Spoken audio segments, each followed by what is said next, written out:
Sa pagdating nila Diamond sa bahay ni Isabel Escalera, hindi naman nila nakilala si Andres at umalis na din si Andres sa kondo ni Isabel. Pinagalitan ni Isabel sina Diamond dahil pinuntahan siya nito sa kanyang bahay. Alam naman nila na ayaw na niyang pinupuntahan siya na kahit sino sa kanila kasi gusto na niyang tahimik na buhay. Sinabihan ni Diamond si Isabel, matagal na siyang walang kinalaman sa grupo. Pero sino lang nakakaalam noon kundi sila, si Donato at ang kanyang Uncle Timor. Ang sabi ni Isabel, kaya nga patay na ang kanyang anak at asawa, kaya huwag siya nitong isali sa kanilang gulo. Hindi naman mapipigilan ni Diamond na huwag niyang puntahan si Isabel dahil kailangan nila ang tulong ni Isabel. Pakiramdam ni Diamond, sinusubukan na silang tanggalin na sa organisasyon. Ang sabi ni Isabel, kung ganon, edi sige. Ang galit na sabi ni Diamond, hahayaan lang ba niya na mamatay sila? At paano kung pati siya idamay? Sunod-sunod na ang palpak nila. Mula kay Timor, kay Donato at ngayon nawawala yung master list. Sobrang nagulat naman si Isabel sa kanyang nalaman na nawawala ang master list. Nagtanong si Isabel kung alam na ba nila. Ang sagot ni Diamond, hindi pa, pero hinihingi na nila. Kailangan nilang maunahan kung sino yung kumuha sa hard drive para maibigay na nila ito. At hindi dapat malaman ng Ilcano na wala sa kanila yung hard drive. Kailangan nilang gumawa ng paraan. Ang galit na sabi ni Isabel na wala siyang pakialam kasi hindi na niya ito problema.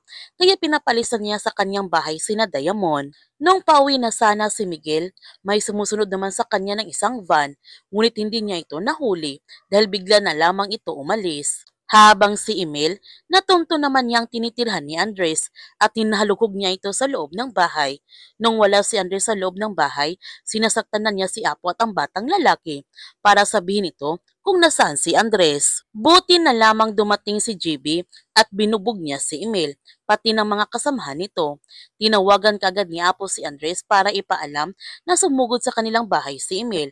Kaya pinatakbo na nga na mabilis ni Andres ang kanyang sasakyan para makarating na siya kagad sa kanyang bahay at tatawag na rin siya ng pulis upang ipakulong si Emil. Gayon pa man, sa pag-uwi nila Diamond, sinabi na nga kaagad ni Lorenzo kay Diamond ang kanyang natuklasan na ang kasama ni Isabel kanina at ang kumuha sa hard drive ay iisa dahil pareho yung mata, yung belt, pati yung pangangatawan nito. Kaya naiinis na nga ng husto si Diamond dahil ginagago lamang sila ni Isabel. Sa pagdating ni Andre sa kanyang bahay, hinuli na nga sina Emil ng mga pulis. Humingi naman ng sorry si Apo dahil nasundan sila ni Emil at natatakot si Apo na baka balikan sila ni Emil. Pinapangako ni Andre sa kanyang lola na mabubulok sa kulungan si Emil. Bumalik na nga sina Diamond sa bahay ni Isabel at pwersa sila nitong pumasok sa loob. Tinanong niya si Isabel kung nasaan ang hard drive, ibigay na ito sa kanila. Ang sabi ni Isabel, sinasabi na niya kanina, wala siyang pakialam sa kanila. Ang galit na sabi ni Diamond, kaya ba yung kasama niya kanina, yung taong nagnakaw ng Marstelis? Kung ayaw niyang mamatay silang lahat, ibigay na niya sa kanya ang hard drive. Kaya tumawag na nga si Isabel kay Andres para sabihan ito na tutulungan na niya ito tungkol sa kapatid niya. Mas marami siyang maalala kung mabubuksan nilang record sa master list. Ngunit idinideny naman ni Andres na wala sa kanya ang hard drive. Pero hindi naniniwala si Isabel sa mga sinasabi ni Andres. At sinabihan niya ito kung hawak niya ang master list o alam niya kung nasaan ito, dalhin ito sa kanya. Kung hindi mawawala siya ng pagkakataong mahanap yung kapatid niya. Habang si GB, ipinaalam na niya kay Andres na ang kanilang bagong kontrata tungkol sa hard drive na hawak niya ngayon. Kailangan na nila ito ibigay kay Greg para tapos na ang kanilang kontrata.